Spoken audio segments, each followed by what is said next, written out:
저는 시댁에서 받는 서러움과 스트레스 때문에 이렇게 글을 써보게 되었어요.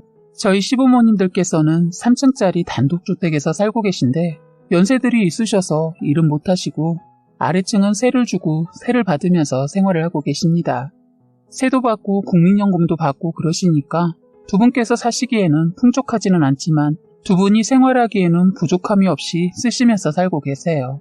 남편은 이남 일녀 중 가장 막내고요. 맨 위로 누나 한 명이 있어요.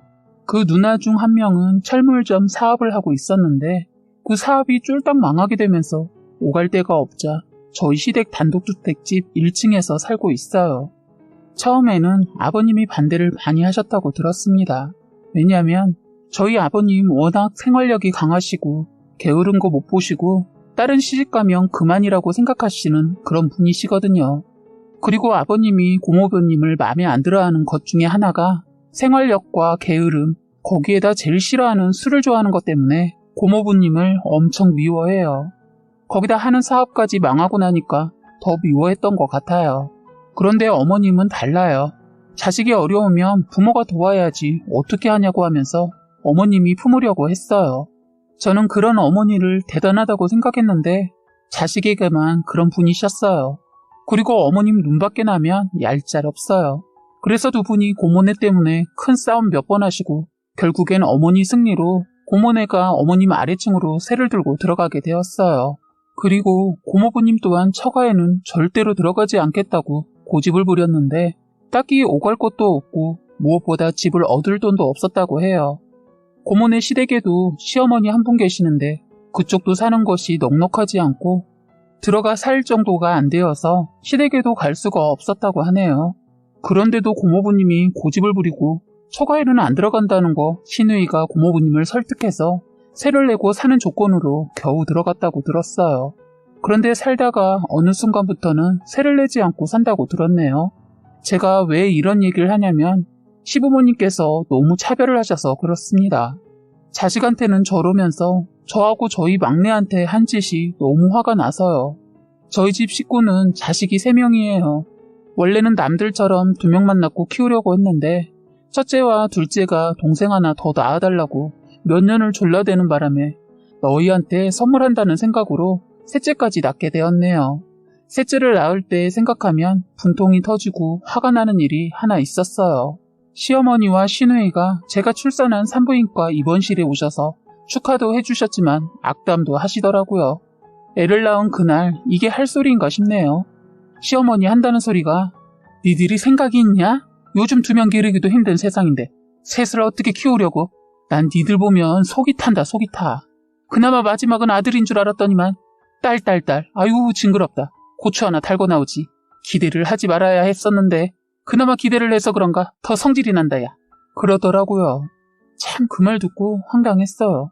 이게 성질 낼 일인지 서운함을 저렇게밖에 표현하지 못하나 싶었어요. 그런데 그 옆에 있던 시누이도 거들더군요. 그래 맞아 요즘 세상이 어떤데 하나 키우기도 힘들다고 하던데 나도 너희 집 식구 보면 답답하고 속이 탄다 라고 하는 거예요. 애 낳은 지 얼마 되지도 않았는데 좋은 말만 해도 모자랄 판에 어떻게 그런 말을 할 수 있는지. 그래서 저는 어머니 속이 타는 것도 제가 타는 거고요. 힘든 세상 헤쳐나가는 것도 저희가 하는 거예요. 앞으로 이렇게 저희한테 말하시는 거 안 해주셨으면 해요. 라고 했어요. 그리고 신우에게는 형님 말이면 다인 줄 아세요? 형님 저한테 뭐라 하시지 말고 형님이나 잘하세요. 됐고요. 저 갑자기 배가 아파서 그러니까 그만 가주세요. 라고 인상 팍팍 쓰면서 말을 했어요. 그랬더니 신우이 네가 애를 셋이나 낳으니까 배는 게 없냐? 이제 무서울 게 없다 이거야? 내가 지금 엄마 집에 얹혀 살고 있다고 우습게 하는 거야 뭐야? 나 공짜로 살고 있는 거 아니거든? 난 떳떳하게 세내고 살고 있어. 하는데 시어머니 표정을 보니까 네가 언제라는 표정이었어요. 그래서 더 이상 말 섞기 싫었는데 이 말은 꼭 해야 할 것 같아서 형님 혼자서 보증금 없이 세만 내고 사는 것은 어딜 가든 쉬워요. 그런데 그 식구들이 다 같이 보증금 없이 사는 곳은 드물죠. 그리고 보증금 없이 세만 내는 곳이 흔하겠어요? 형님을 무시하는 것이 아니라 그냥 그렇다고 말하는 거예요. 기분 상해하지 마세요. 형님이 먼저 저한테 그렇게 말하니까 저도 좋게 말이 안 나오네요. 그리고 저는 부모님께서 세를 받고 있든 드리고 있든 저는 그런 거 관심 없어요. 말은 이렇게 했는데 속으론 네가 얼마나 못났으면 나이 처먹고 시어머니 집에서 살고 있냐. 이년아 네 앞가림이나 잘해 미친 X야.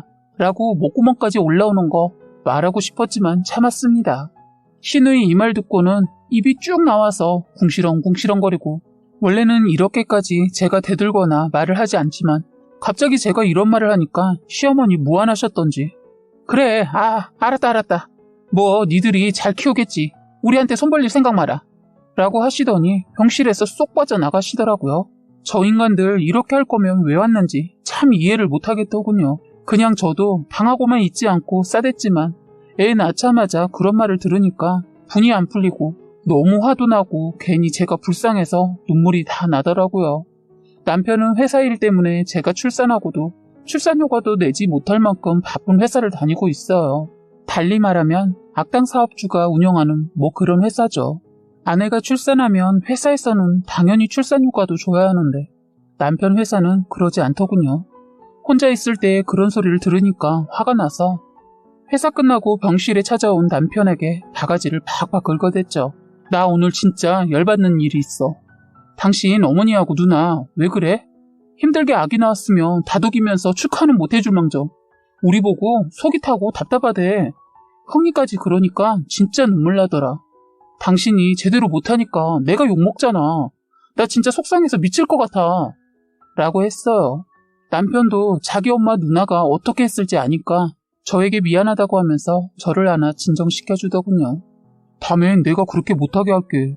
이번엔 내가 자리에 없어서 그럴 수 없었지만 약속해 내가 꼭 한 소리 할게. 진정해. 하면서 위로해줬어요. 남편이 우유부단한 성격인 거 알면서도 또 그 말을 듣고 속눈샘 치고 믿어봤어요. 그리고 나서 살면서 정말 들이박어 하는 일들이 있었는데 그때는 어떻게 참았는지 무시해버리니까 참아 넘겨졌는데 가면 갈수록 애들을 가지고 차별하고 심지어 먹는 거 가지고 하는 걸 보고 제가 완전 확 돌아버렸어요. 결혼해서 살다 보니까 사건이라는 게 끊이지가 않네요. 사소한 일부터 큰일까지 결혼은 정말 힘든 것 같아요. 저희 가족끼리만 있으면 너무 행복하고 얼굴 붉힐 일 없고 평온한데 이놈의 시댁 식구들과 만나기만 하면 일이 생기네요. 작년 추석 시댁에 가서 형님과 저는 명절 준비를 하고 있었는데 형님이 슈퍼에서 물건 하나 더 산다고 나가시고 저는 바쁘게 준비를 하고 있었는데 저희 막내와 형님네 아이와 놀다가 그만 형님네 아이가 문을 닫을 때 실수로 저희 막내 아이 발이 낀 거예요. 그때 막내 울고불고 난리가 났었는데 그때 옆에 어머니가 계셨어요. 그러면 이런 상황에서는 먼저 어디가 괜찮은지 보고 먼저 안아줘야 하는 게 정상 아니에요? 참 진짜 그때 생각이 나서 화가 납니다. 한다는 말이 야 괜찮아 뭘 그런 거 가지고 울고 그래. 좋은 날 기집애 우는 목소리가 담벼락을 넘으면 안 되는 거야. 뚝! 이러는 거예요. 원래 이런 상황에서 큰애 보고 애를 잘 좀 보라고 한마디 정도 하는 거 아니에요? 그런데 거기에다 아니 너무 기가 막힌 게 이런 말 저는 살다가 처음 들었어요. 여자애가 뭐 어떻다고. 제가 딸이 둘일 때는 저딴 말 안 했는데 셋째 낳고 나서부터 저런 말 비슷한 말들을 자꾸 하는데 스트레스 받더라고요. 시어머니 자기도 여자면서 저딴 말을 하길래 너무 화가 나서 저는 얼른 시어머니 옆에 있는 저희 딸을 안아 아팠냐고 괜찮냐고 물으니까 시어머니 저를 보더니 눈 안 떤다고 하는 거예요. 그러면서 한다는 소리가 놀다 보면 다칠 수도 있는 것이지 별것도 아닌 걸로 난리를 치네 하면서 자기 장손 기죽는다고 그만하라네요. 저는 그 말에 더 화가 나서 너 애가 어리면 잘 좀 보고 문을 닫아야지. 그리고 애가 울면 안아줘야지 멀뚱히 바라만 보고 있니? 저도 모르게 시어머니한테 화가 나니까 남편 조카한테 말을 막 하고 말았네요. 아주버님 애가 중학생인데 제가 이렇게 말하니까 어쩔 줄 몰라면서 무안해 하더군요. 그러자 시어머니 화가 나셔서는 자기 장손한테 더 이상 말하지 말라네요. 더 이상 말하지 않으려고 했는데 고개를 푹 숙이고 있는 준호를 보더니 버럭 화를 내면서 장손을 제가 기주겠다고 하면서 저보고 더 큰 소리로 화를 내셨어요. 그 소리에 다들 방에 있다가 놀라서 나오더군요. 저에게 형님은 너무 좋은 사람이라 제가 순간 어머님에 대한 홧김에 형님 아들한테 그렇게 말한 게 미안했어요. 그래서 아니야 준호야 미안 작은 엄마가 너무 놀라서 순간 말을 이렇게 했네. 놀아주다 그런 건데 미안해 하니까 살짝 준호 눈에 눈물이 맺히더군요. 그걸 보니까 더 미안했어요. 이래서 어른 싸움이 나나 봅니다. 다행히 싸움은 없었고 큰소리만 났어요. 시어머니 아주버님이 무슨 일이냐고 묻자 미주알 고주알 다 말해주더군요. 자기가 한 말은 쏙 빼고 말입니다. 저희 아주버님 성격 불같은 분이신데 그 얘기를 듣고 나더니 준호한테 제가 뭐라 한 거 알고는 버럭 화를 내시더군요. 이럴 거면 놀아주지 마. 이래서 애 보고도 욕먹는다는 소리 듣는 거야. 적당히 넘어가지. 하고 방으로 들어가 버렸는데 완전 저만 미친년 됐어요. 억울해서 남편을 봤는데 남편이란 놈 방패 대어준다더니 멀뚱히 서서 딸내미 발만 보더군요. 속이 터져서 머리 한 대 쥐어받고 싶었어요. 그 순간 슈퍼 다녀온 형님이 들었는지 그러더군요. 놀다가 그랬나 보네. 재밌게 놀아주려다 못 봤나 보다. 애는 괜찮아? 준호야 괜찮아. 작은 엄마가 놀라서 그런 거야. 이해하지? 원래 애 보는 거 쉬운 거 아니야. 그러니까 다음엔 네가 오빠하고 큰애니까 신경 써서 봐야 해. 고생했어 우리 아들. 하면서 아들의 머리를 쓰다듬어 주더군요. 저는 형님을 늘 볼 때마다 느끼지만 대단하신 것 같아요. 늘 큰일에도 침착하게 지혜롭게 일을 수습해 나가시는 거 볼 때마다 많이 배우고 따라하고 싶어요. 시댁에서 많이 힘들 때 형님을 많이 의지하고 있는데 아시는지 모르겠네요. 제가 표현이 부족해서요. 그날도 다행히 형님이 저를 많이 위로해 주시고 준호도 다행히 저에게 마음의 문을 닫지 않더군요. 그 시기에 사실 제일 예민할 나이인데 저도 막 성질내서 싸질러 놓고 보니까 후회했거든요. 형님의 영향을 많이 받아서 준호는 너무 착하고 반듯해요. 만약 아주버님 성격 닮았다면 아유 말하기 무섭네요. 벌써 갓줄 몇 번 하지 않았을까 싶네요. 그래서 저는 아주버님이랑 안 부딪히려고 노력하면서 삽니다. 안 보면 싸울 일도 없거든요. 사건이 하나 끝나면 왜 사건은 릴레이 하듯이 자꾸 잊을만 하면 일이 생길까요? 이 얘기를 하자면 또 수만 번 들이마시고 해야겠네요. 저희 시댁 식구들은 시골에서 살다가 서울로 이사 온 지 30년 가까이 된다고 하는데 시골에서 살았을 때 논이 조금 됐던 모양이에요. 논들을 전부 처분하지 않고 시골 이웃분들에게 논을 대여해주고 논에서 나오는 쌀을 매년 받아서 먹고 있어요. 농사지은 쌀을 추수하면 바로 쌀을 자식들에게 주실 때마다 꼭 시어머니께서 전화를 하셨어요. 전화하셔서는 올해는 쌀이 별로 안 왔다. 전부 세포대씨 이번에 보낼 테니까 그렇게 알아라. 하셔서 저는 그런 줄만 알고 있었어요. 식구가 많다 보니 워낙 쌀이 빨리 떨어져서 저희한테 그것도 어딘가 싶어 감사하게 생각했었습니다. 저희 시댁에서는 매년 쌀을 자식들에게 나눠주는데 항상 40kg 5포대씩 주셔서 그렇게 받아 먹었어요. 그런데 이번에는 어머니께서 정확한 얘기는 안 하셨는데 사정이 있어서 쌀을 40kg 3포대를 주신다고 하더군요. 작년에는 5포대를 받았었는데 왜 그런지 묻고 싶었지만 그거라도 주시는 것이 어딘가 싶어서 묻지 않았어요. 제가 앞전에도 말했듯이 저희 시댁은 서로 만나지 않으면 부딪힐 일도 사건도 터지지 않는데 형님과는 사이가 좋아요. 저희 형님네는 시댁과 거리가 있는 곳에 살고 계셨는데 형님네가 살던 곳이 집값이 오른다는 소문이 돌면서 저희를 그쪽으로 불렀어요. 처음엔 많은 고민을 했어요. 형님과 사이는 좋지만 아주버님이 걸리더라고요. 사사건건 저랑 자꾸 부딪히는 거예요. 저도 센 편이고 아주버님도 만만치 않게 세다 보니까 말을 하다 보면 싸우는 건 아닌데 의견 충돌이 심해요. 그래서 이사를 가지 않을까 했는데 남편이 형 근처에서 살고 싶기도 하고 아파트 값이 오른다는 말에 솔깃했는지 귀가 얇은 남편은 저에게 졸라대기 시작했어요. 그렇게 어렵게 이사를 하게 되었는데 생각했던 것보다 아파트 값은 예상보다 훨씬 뛰어서 이사하길 잘했다 싶었습니다.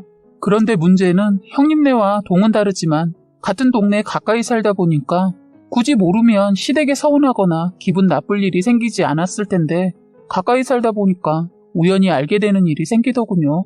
아까 말한 쌀에 대해서 말을 해볼게요. 하루는 시부모님께서 택배로 형님네로 과메기와 고춧가루를 보냈다고 형님이 오라고 하시는 거예요. 그날 저녁밥을 먹고 형님네 집에 갔었어요.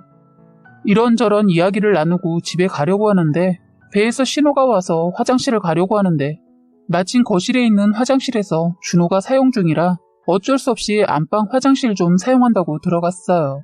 그런데 안방에도 베란다가 있는 구조의 아파트인데 우연히 베란다 쪽으로 눈이 가게 되어서 보게 되었는데 쌀이 5포대가 있는 거예요. 배가 아팠는데 순간 그 쌀포대를 보고 나니까 배 아픈 게 갑자기 싹 없어지더라고요. 쌀을 보고 아버님이 주셨다는 것을 알 수 있었던 것은 항상 시아버지께서 표시를 해놓으시거든요. 순간 이게 뭐지? 했어요. 솔직히 저희 가족은 5명이고 형님네는 3명인데 저희보다 많은 쌀을 보니까 서운하고 기분도 상하는 거예요. 사실 예전부터 항상 똑같이 주어도 말은 안 했지만 저희를 더 주면 안 되나? 라는 마음이 있었어요. 왜냐면 형님네는 집에서 밥 잘 안 해먹는 것 같았거든요. 멀리 살 때는 몰랐는데 가까이 사니까 보이더라고요. 가족이라고 해야 딱 셋이고 애가 크니까 같이 돌아다니지 않고 밤늦게 공부하고 오니까 저녁은 거의 아주버님이랑 나가서 해결하는 것 같더라고요. 형님도 일을 하고 있으니까 거의 외식이 많다고 말한 적도 있고요. 그래서 재작년하고 작년에 형님이 아주버님 모르게 쌀 한 포대를 따로 주셨어요. 식구 하나 더 늘었다고 따로 챙겨주시더라고요. 시어머니한테 작년에 형님이 쌀 동선에 더 주라고 말도 했는데 이번에 또 이러셨네요. 그것도 모자라 저희보다 더 주신 거 보고 화가 났어요. 어떻게 우리한테는 3포대 주고 형님네 집에는 5포대를 준 건지 확인하고 싶었어요. 그래서 이게 어떻게 된 건지 알아보려고 거실에 나와서 형님에게 물어봤죠. 형님, 방금 화장실 갔다가 베란다에서 보니 쌀이 있던데 5포대 온 거 맞죠? 라고 물어봤어요. 그랬더니 아무렇지 않게 그러시더군요.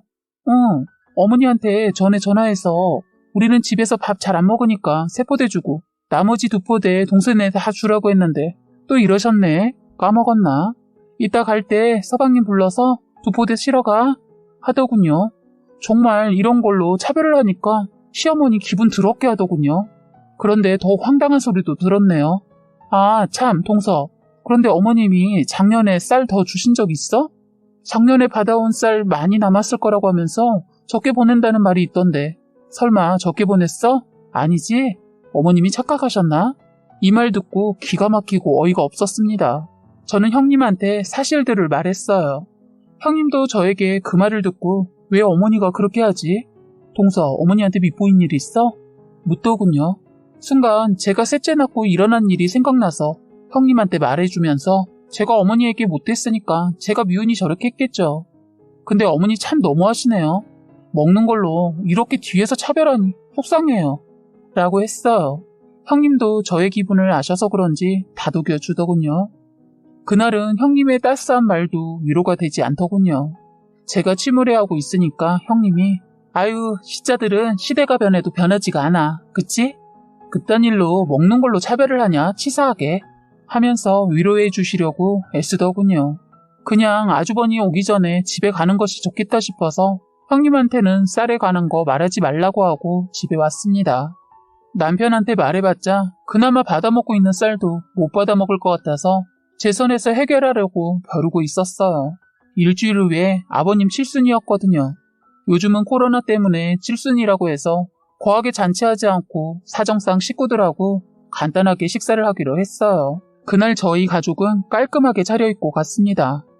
자존심이 너무 상해서 맘 같아서는 백화점 가서 사입고 가고 싶었지만 남편 사업도 잘 안 되고 사정상 옷만 인터넷 쇼핑몰에서 저렴하게 사서 입고 갔는데 그런 말을 하더군요. 시어머니 저희 가족을 보더니 또 한 소리 하대요. 너희는 식구도 많으면서 그렇게 사치하면 언제 돈 버냐? 허기야, 쌀 받아먹으니까 밥값은 안 들어가겠다. 하더군요. 이때다 싶었습니다. 아, 어머님이 주신 쌀 3포대요? 감사해요. 그런데 저희 가족이 5명인데 5포대도 부족해서 저희가 더 사서 먹었는데 어떻게 3포대로 밥값이 안 들어가요? 아무리 소식한다 해도 부족해요, 어머니. 어머니 젊었을 때는 3포대로 충분하셨어요? 저희랑 지금 가족수 똑같잖아요. 하니까 시어머니 당황해하고 형님도 놀라시고 시아버지도 놀라셔서 뭐야? 이번에 논 팔았으니까 쌀이 조금 나올 줄 모른다고 다 같이 똑같이 보내고 막내 더 보내라고 했더니만 이 옆에 내가 왜 그런 짓을 저질렀대? 하자 시누이 인연이 아빠 좋은 날 싸울 거야? 그건 나중에 얘기해. 그리고 엄마가 올케가 미웠나 보네. 그렇게 한 거 보면. 그러니까 평소에 잘해야지. 저는 두 손을 불끈 쥐었어요. 저것을 어떻게 하지? 여기서 없고 그냥 집으로 갈 것인지, 식사 끝나고 끝장을 낼 것인지. 그때 마침 식당에 준비해둔 케이크가 나오고 음식이 나와서 일단 침묵을 지켰습니다. 칠순잔치가 쌀로 인해 분위기가 싸했어요. 그런데 더 기가 막힌 일이 또 있더군요. 지금 생각해도 어처구니가 없네요. 저는 그날 아버님이 논 팔았다고 하시길래 다 이유가 있어서 그러신가 보다 생각하고 넘겼어요. 그냥 쌀을 차별해서 주신 거에 대해 기분 상해서 있으면서 그 자리에서 이걸 따지고 드는 것도 아닌 것 같아서 화를 누르고 있는데 그때 아버님이 술이 들어가시고 기분이 좋아지자 아버님이 한 소리 하셨는데 저의 인내심이 폭발을 했습니다. 그러고 보니까 이놈의 새끼들 힘들다고 논 팔아서 돈 해줬더니 딸려는 당연하다고 생각인지 고맙다는 말도 안 하고 고맙다고 하는 새끼는 그래도 내 큰 아들놈밖에 없네. 막내 너 내가 그렇게 생각했는데 이러면 안 되지 하는 겁니다. 이건 뭐지 했어요. 저는 너무 황당하고 어이가 없어서 주변을 봤더니 다들 저희를 보고 왜 그랬어? 이 표정이었어요. 그래서 남편한테 자기 나 모르게 부모님한테 돈 받았니? 남편도 얼떨떨하면서 아니 내가 받았으면 말했지 하더군요. 그러자 형님이 동서 돈 안 받았어? 엊그저께 돈 3천만 원 입금해 주셨어. 혹시 모르니까 확인해 봐봐. 난 논 판 줄도 몰랐는데 논 팔아서 주셨다고 하더라고. 저는 참 웃긴 모습이었지만 확인해 봤어요. 없었습니다. 당연하죠. 안 주셨으니까요. 시어머니는 제가 그걸 확인하고 있을 때까지 제가 얼마나 우스웠을까요? 안 준 거 확실한데 아무 말 안 하고 있다가 제가 확인이 다 끝나자 안 보냈다. 니들이 내 손이 필요하겠니? 우리 장손이에서 논 판 거야. 시어머니 하도 장손하고 사랑이 넘치는 거 아니까 그렇다 치고 딸에게는 왜 줬는지 물었어요. 그럼 고모는요? 그거야 내 맘 아니니? 뭐 재산이 부모님 거니까 부모님이 맘대로 하는 거야. 제가 뭐라고 할 수 없지만 이 말에 화가 나서 이 사람은 좋았어요. 아들은 주고 싶지만 네가 미워서 그런다. 내가 내 아들 생각했으면 100번 죽어도 남지 하더군요. 그래서 시어머니한테 나를 미워하면 아들이 어떻게 되는지 모르신 것 같아서 말해줬어요. 어머니 미련하시네요. 어머님이 이러시면 아들이 저한테 죽어요. 그 구박을 남편이 다 받는다는 건 머리가 안 돌아가세요? 하자 아주버님 열이 받았는지 재수씨 말이 심하지 않아? 아니요. 아주버니가 제 입장 되면 이러고 계시겠어요? 꼴랑 3천 가지고 이러는 제 모습이 더 우습네요. 그딴 돈 안 받습니다. 누구를 거지로 하세요? 참 있다고 유세 떨지 마세요. 앞으로 한번 남처럼 살아봅시다. 하자 고모부님도 저한테 한 소리 하더군요. 처남댁 어른한테 말이 심하지 않나? 너무 막 나가는 거 아니야? 고모부님도 그러는 거 아니에요. 동병상련이라고 누구보다 제 입장을 잘 아실 것 같은데 그렇게 말하면 안 되죠. 왜요? 처가에서 돈 받으니까 마음이 녹습니까? 처가에서 빌어먹고 계시면서 뭘 나서길 나서요. 돈에 사람이 이렇게 비겁해지네요. 하자 시누이는요. 뭐야? 너 말 다 했어? 하고 따지고 들더군요. 그런데 그때 애들이 뭘 알겠어요. 시누이년 오냐오냐 키우는 버르장머리 없는 첫째와 저희 집 둘째하고 서로 육개를 먹겠다고 티격태격 싸우고 있었어요. 시누이년이 그걸 보고 저희 둘째 딸한테 너 거지 새끼야? 무슨 여자가 육회에 환장을 해? 징그럽지도 않아? 태생이 바라는 거 좋아하나 봐. 제가 이런 말을 듣고 참는다면 바보겠죠? 저는 그 육회 접시를 들어 시누이년 얼굴에 던져버렸어요. 순식간이었습니다. 다들 놀라고 애들도 놀랐어요. 저희 막내는 아직 뭘 몰라서 자기 고모 얼굴에 묻은 육회를 보고 눈치는 있어서 그런지 손으로 예의상 입을 막고는 깨기를 대며 웃더군요. 시누이년 얼굴이며 옷에 육회와 달걀이 덕지덕지 묻고 하얀 원피스에 여기저기 피가 묻었지요. 정신을 차리고 보니 웬일로 비싼 옷을 입고 왔나 봤더니 시아버지가 주신 돈으로 백화점서 사입고 온 것이었더군요. 시누이년이 저에게 야 이거 얼마나 비싼 옷인데 너는 이런 옷 쳐다도 못 보는 옷이야 하더군요. 그래? 너 잘났다. 너 아주 이쁘다. 그래 넌 하얀 옷보다 지금의 그 모습의 옷이 더 잘 어울려. 너 더 이상 입 나불거리면 주둥이 확 찢어버린다. 조용히 입 닥쳐 하자 다들 놀라더군요. 그리고 옛날 일도 생각나서 시누이년에게 야 너 나한테 애 낳았다고 답답하다고 지랄하더니 너는 왜 늦둥이 낳았냐? 난 계획이라도 했지. 넌 그냥 낳은 거 아니야? 친정에 얹혀 사는 주제에 능력도 안 되면서 애를 낳을 생각을 했어. 조심했어야지. 너 말 다 했어? 아니, 못했어. 저희가 이렇게 싸우니까 식당에서도 난리가 아니었었겠죠? 맞아요. 시어머니 자기 딸한테 제가 한 행동과 막말 때문에 저한테 달려들려 하더군요. 그 순간 남편이 자기 엄마 손을 잡았어요. 남편 성격 우유부단해서 기대도 안 했는데 이런 멋짐을 보여주더군요. 다행히 남편 덕분에 그날 이쁘게 하고 간 머리 망치지 않았네요. 참, 남편이 자기 엄마한테 한 소리 했어요. 엄마, 서운해요. 이러시면 안 되는 거 아니세요? 어쨌든 엄마 때문에 이게 뭐예요. 아무리 이 사람한테 속이 상했다고 왜 물질적으로 사람을 자극해요. 어른이면 어른답게 했어야죠. 저 이제 어떻게 살라고. 정말 엄마가 내 고생길을 열어주시네요. 하자 시어머니, 아들 이혼해. 전현이 애들 다 데리고 가겠지. 이러는데 욕 나오더군요. 그래서 남편한테 그랬어요. 너 나하고 헤어지고 싶니? 애들 다 버리고? 너 선택 잘해라. 지금 나랑 나갈 것인지 아니면 여기 남을 것인지. 하고 저는 애들을 데리고 나가는데 막내가 갑자기 제 손을 놓더니 아빠 손을 잡고 끌고 오더군요. 순간 가슴이 찡했어요. 어린애도 이 정도의 상황 파악하고 분위기 파악하는데 시어머니 언제 철이 들려나 싶네요. 저희 그날 다 같이 나온 이후로 시댁 발걸음 안 하고 있어요. 시아버지 그날 술이 떡이 되셔서 전혀 그때 일을 모르고 계셨다가 형님한테 듣고 저희 집에 와서 저를 달래주시더군요. 시어머니 대신해서 미안하다고. 그러시면서 저희에게 5천만 원을 제 손에 쥐어주시고 가셨어요. 돈이 뭐라고. 저 그 돈 보고 한참을 울었네요. 아직은 제 마음이 풀리지 않아서 시댁엔 가지 않고 있는데 모르겠습니다. 저도 이젠 어떻게 해야 할지. 형님은 저에게 당분간은 시댁에도 가지 말고 쉬라고 하시네요. 저도 그럴까 합니다. 지금까지 여러분들의 소중한 사연을 읽어드리는 해바라기 사연방이었습니다. 구독과 좋아요, 알림 설정 부탁드리겠습니다.